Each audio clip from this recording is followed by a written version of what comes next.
శ్రీమాత్రే నమ. జై గురు దత్తాత్రేయ నమ.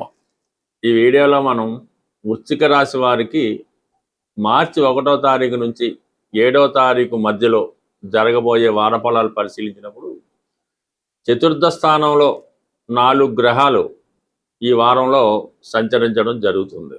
దాంట్లో ప్రధానంగా దశమాధిపతి రవి, రాష్ట్రాధిపతి కుజుడు. ఈ రెండు కూడా 4వ స్థానం. ఈ 2 గ్రహాలకి అంత బలమైన స్థానాలు కావు. అందువల్ల వృత్తిలో కొన్ని ఇబ్బందులు ఎదురవుతూ ఉంటాయి. పై అధికారుల ఒత్తిడి వృత్తిపరంగా ఎదురవడం వల్ల అయితేనే మీరు అనుకున్నది చేయలేకపో ఇతరులు చెప్పినది చేయవలసి రావడం జరుగుతూ ఉంటుంది. అలాగే మీరు గతంలో ఇప్పుడు కానీ ఏదైనా స్థిరాస్తి కొన్నా మీ ఆధీనంలో ఉన్నటువంటి స్థిరాస్తి పైన కొన్ని ఇబ్బందులు, గవర్నమెంట్ పరంగా కొన్ని చికాకులు వచ్చే అవకాశం ఉన్నది. ఏదైనా మీ యొక్క ఆస్తి ఈ సమయంలో మీరు జాగ్రత్త పెట్టుకోవడం, వాటి మీద ఉన్నటువంటి చికాకులు ఏమన్నా తొలగించుకొని అది మీ ఆధీనంలో పెట్టుకుంటే మంచిది. లేదంటే ఏదన్నా స్థిరాస్తి సంబంధించిన విషయాల్లో తీవ్రమైనటువంటి ఒత్తిడి, ఇబ్బంది రావడం జరుగుతూ ఉంటుంది. ఎలాగైనా మీ దగ్గర నుంచి ఆ స్థిరాస్తి మీతో అమ్మించాలనో మీ దగ్గర నుంచి లాక్కోవాలనో బడా పారిశ్రామికవేత్తలు పెద్ద వాళ్ళు ప్రయత్నం చేస్తుంటారు. కొద్దిగా ఓర్పుతో సహనంగా వ్యవహరించడం మంచిది. ఏదైనా ఎక్కడికి పోదు కానీ కొంత ఇబ్బంది ఎదురవుతూ ఉంటుంది. దాంతోపాటుగా విద్యార్థులు కూడా చదువు యందు కొంత శ్రద్ధ పెట్టవలసి ఉంటుంది. అంటే వాళ్ళకి కొంత ఓవర్ కాన్ఫిడెన్స్ ఏర్పడుతూ ఉంటుంది. ఆ కారణం వల్ల ఏంటంటే చదువుకి అశ్రద్ధ పెట్టి కొద్దిగా డైవర్ట్ అవ్వడం జరుగుతూ ఉంటుంది. చతుర్థంలో రాహు, మరి అలాగే బుధుడు కూడా అక్కడే ఉండడం వల్ల ఈ విద్యార్థులు ఇతరుల యొక్క ప్రలోభాలకు లోనవడం కానీ కొద్దిగా డైవర్ట్ అవ్వడం కానీ జరిగే అవకాశం ఉంది. ఇది కీలకమైన సమయం కాబట్టి ఎవరైతే వృశ్చిక రాశిలో పిల్లలు ఉంటారో వారి యొక్క తల్లిదండ్రులు విద్యార్థుల యొక్క చర్యలు, వాళ్ళు ఎక్కడికి వెళ్తున్నారు, ఏదైనా చదువుకోవడానికి ఫ్రెండ్ ఇంటికని వెళ్ళి ఏం చేస్తున్నారు, ఈ విషయాలను కొద్దిగా గమనించి కొద్దిగా శ్రద్ధ పెట్టడం వల్ల వాళ్ళు ఫ్యూచర్లో ఇబ్బంది పడకుండా, మీరు నష్టపోకుండా పిల్లలు మంచి ట్రాక్లో పడే అవకాశం ఉంది. పిల్లల మీద అతి నమ్మకం పెట్టుకోకుండా ఒక కన్నేసి ఉంచడం మంచిది. సో ఏదైనా జాతకుడికి చతుర్థ భావ ఫలితాల్లో ఆందోళన కలుగుతుంటుంది. ఎక్కువ మనశ్శాంతిగా నిద్రపోలేకపోతుంటారు. ఏదో ఒక ఇబ్బంది కలుగుతూ ఉంటుంది. తల్లిగారి యొక్క ఆరోగ్యం కానీ వారి యొక్క వ్యక్తిగత జీవితంలో ఏదో ఒక ఆందోళన, చికాగో, ఇబ్బందో కనబడుతుంటుంది. ఇవన్నీ కూడా మీకు మానసిక అశాంతికి కారణం అవుతూ ఉంటాయి. బట్ ఏదైనా ఇలాంటి సమయంలో కేవలం దైవభక్తి పెంచుకోవడం వల్ల, దైవాన్ని పూర్తిగా నమ్మడం వల్లే తప్ప మనశ్శాంతి వేరే విధంగా వచ్చే అవకాశం ఉంటుంది. ఇక ప్రధానంగా ఏంటంటే ఈ వారంలోనే శుక్రుడు, మరి సప్తమాధిపతిగా ఉన్నటువంటి శుక్రుడు పంచమ స్థానంలోకి వచ్చి అక్కడ శని భగవానుడితో కలియడం వల్ల పెళ్లి విషయంలో కొంతకాలంగా పడుతున్నటువంటి తర్జన భర్జనలు సక్సెస్ అయ్యే అవకాశం ఉన్నది. అంటే ఏదైనా ఒక ప్రేమ పెళ్లి, ఏదో వివాహం కొన్నాళ్ళుగా పెళ్లి సంబంధాలు చూస్తున్నారు, సంబంధాలు పెండింగ్లో ఉన్నాయి, ఒక కొలిక్కి రావడం లేదు అనుకున్నవి ఈ వారంలో పెళ్లి విషయంలో మాత్రం కంప్లీట్గా క్లారిటీ రావడం జరుగుతుంది. ఈ సమయంలో బాగా చదువుకొని ఉద్యోగం చేస్తున్నటువంటి అమ్మాయి లాంటిదే మీకు రావడం జరుగుతుంటుంది. అయితే మగవారికి అయితే అమ్మాయి అటువంటిది వస్తుంది, స్త్రీలకైతే మంచి స్థిరపడినటువంటి అమ్మాయి రావడం కూడా జరిగే అవకాశం ఉంది. బట్ ఏదైనా పెళ్లి విషయంలో ఒక క్లారిటీ వస్తుంది, ప్రేమ విషయంలో కూడా ఒక క్లారిటీ వస్తుంది. ఎవరైతే ఏదైనా సినిమా ఫీల్డ్లో కానీ కళారంగంలో కానీ ఉన్నారో వాళ్ళకి అనూహ్యంగా ఒక మంచి గుర్తింపు అన్నది రావడం జరుగుతూ ఉంటుంది. అంటే శుక్రుడు పంచమ స్థానంలోకి వచ్చినప్పుడు మీలో ఉన్నటువంటి టాలెంట్కి తగిన గుర్తింపు రావడం జరుగుతూ ఉంటుంది. శని భగవానుడు కూడా అక్కడ ఉండడం వల్ల చాలా కాలంగా ఒక లాంగ్ టర్మ్గా ప్రాక్టీస్ చేస్తూ ఉంటారు. ఒక 10 సంవత్సరాలుగానో 12 సంవత్సరాలుగానో ఒకే వృత్తుల మీద అయితే ఒక డ్యాన్సో, ఒక మ్యూజిక్కో వాటి మీద మీరు చాలా కృషి చేస్తుంటారు. అవి మీకు ఈ సమయంలో దానికి తగిన గుర్తింపు, రెమ్యునేషన్ రావడం జరుగుతూ ఉంటుంది. బట్ ఏదైనా చాలా కాలంగా మీరు చేస్తున్నటువంటి కృషికి తగిన గుర్తింపు ఈ సమయంలో రావడం జరుగుతుంది. ప్రధానంగా మనం ఈ వారంలో చంద్రగ్రహణం అన్నది 3వ తారీఖున ఏర్పడడం జరుగుతుంది.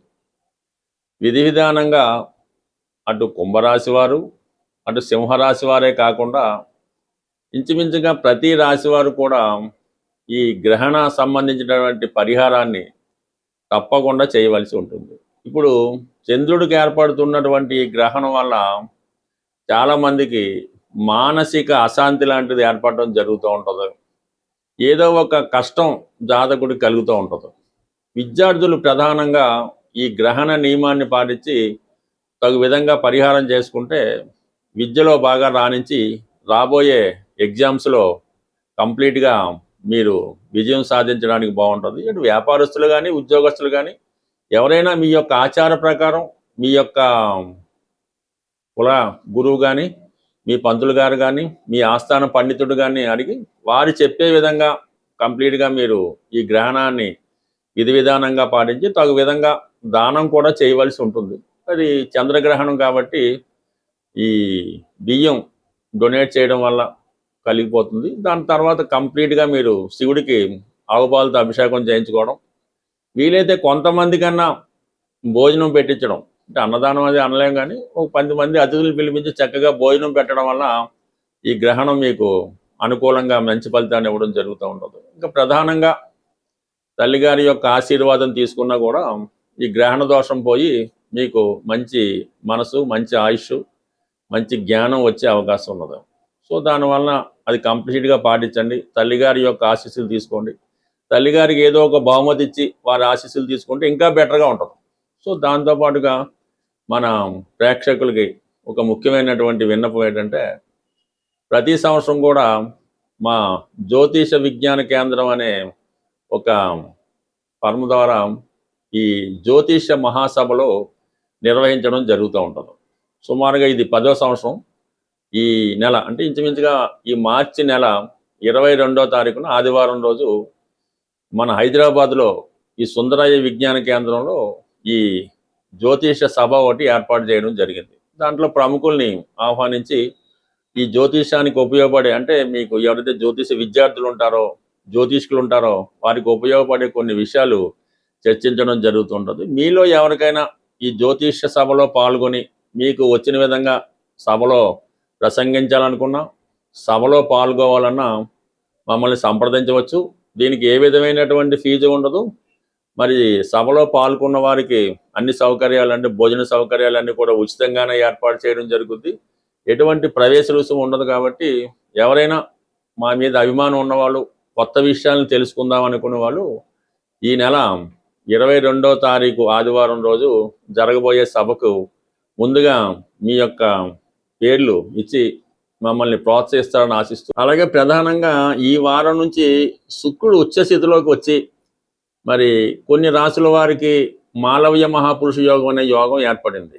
శుక్రుడు బలంగా ఉన్నప్పుడు మరి లక్ష్మీదేవిని ఆరాధించడం వల్ల, పూజించడం వల్ల మనకి తొందరగా అమ్మవారి ఫలితం ఇవ్వడం జరుగుతూ ఉంటుంది.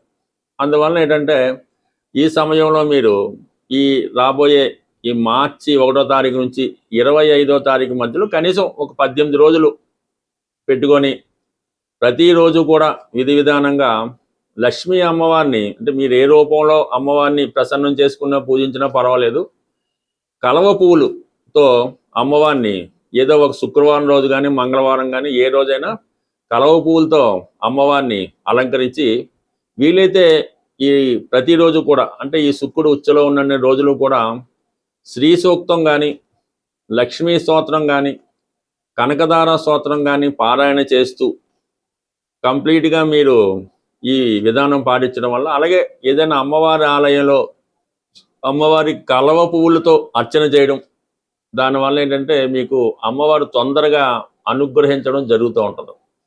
సాధారణంగా మీకు ఈ దేవతలు ఫోటోలు అవి చూసినప్పుడు కొంతమంది చేతిలో ఈ కలవ పువ్వు ఉండడం జరుగుతూ ఉంటుంది. సూర్య భగవానికి ఉంటుంది, లక్ష్మీ అమ్మవారికి ఎలా ఉంటుంది, కొంతమందికి అది సింబాలిక్గా పెడుతుంటారు.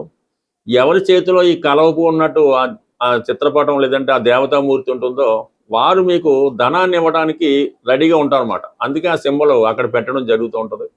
అందువల్ల ఏంటంటే మీరు కలవ పువ్వులతో అమ్మవారిని పూజించడం వల్ల, తేనె నైవేద్యంగా పెట్టడం వల్ల, ఈ ప్రసాదం అది అమ్మవారి పెట్టినప్పుడు వెండి పాత్రల్లో పెట్టవలసి ఉంటుంది.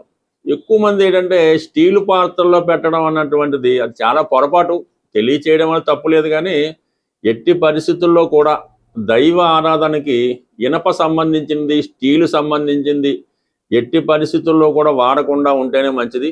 సాధ్యమైనంత వరకు అమ్మవారి యొక్క నైవేద్యాలు కానీ ప్రసాదాలు కానీ అరిటాకులో పెడితే ఉత్తమం, లేదు వెండి ప్లేట్లో పెడితే మరింత ఉత్తమం. ఈ విధంగా కొద్దిగా నియమం పాటించి అమ్మవారిని ప్రసన్నం చేసుకోవడం, అలాగే అమ్మవారి పూజా కార్యక్రమం ప్రారంభించుకున్నాం, కనకదార స్తోత్రం చదువుతున్నాం. అప్పుడు ఏం చేయాలి? ఏదో ఒక పర్టికులర్ టైం ఎన్నుకోవాలి. ఉదయం 6:30 అంటే 6:30, 5 అంటే 5. ఆ టైంకే కరెక్ట్గా హాజరు అయిపోవాలి. ఆ టైంకి చేస్తేనే మీకు ఆ ఫలితం శీఘ్రంగా తొందరగా రావడం జరుగుతూ ఉంటుంది. ఒకరోజు 6 గంటలకి, ఓ రోజు 9 గంటలకి, ఓ రోజు సాయంకాలం ఈ విధంగా చేయడం వల్ల మీరు 1,00,000 రోజులు చేసినా సరే ఆ ఫలితం అన్నది మీకు రాదు.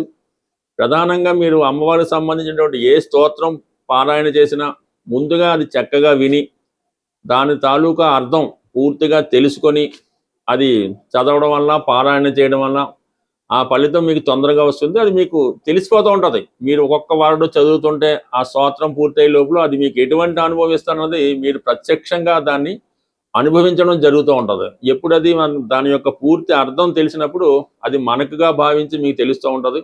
అది పూర్తిగా భక్తిలో సంపూర్ణంగా చేసిన వాళ్ళకి అర్థమవుతూ ఉంటుంది అన్నమాట. అందుకని ఈ విధంగా దాదాప్యం చెందుతూ శరణాగతి చెంది అమ్మవారి పాదాలు పట్టుకొని ఒక్కసారి చేసినా కూడా మీకు 1,000,000 సార్లు చదివిన ఫలితం అన్నది తప్పకుండా కలుగుతుంది. ఇందులో శ్రద్ధ అన్నది వెరీ వెరీ వెరీ ఇంపార్టెంట్. స్వస్తి.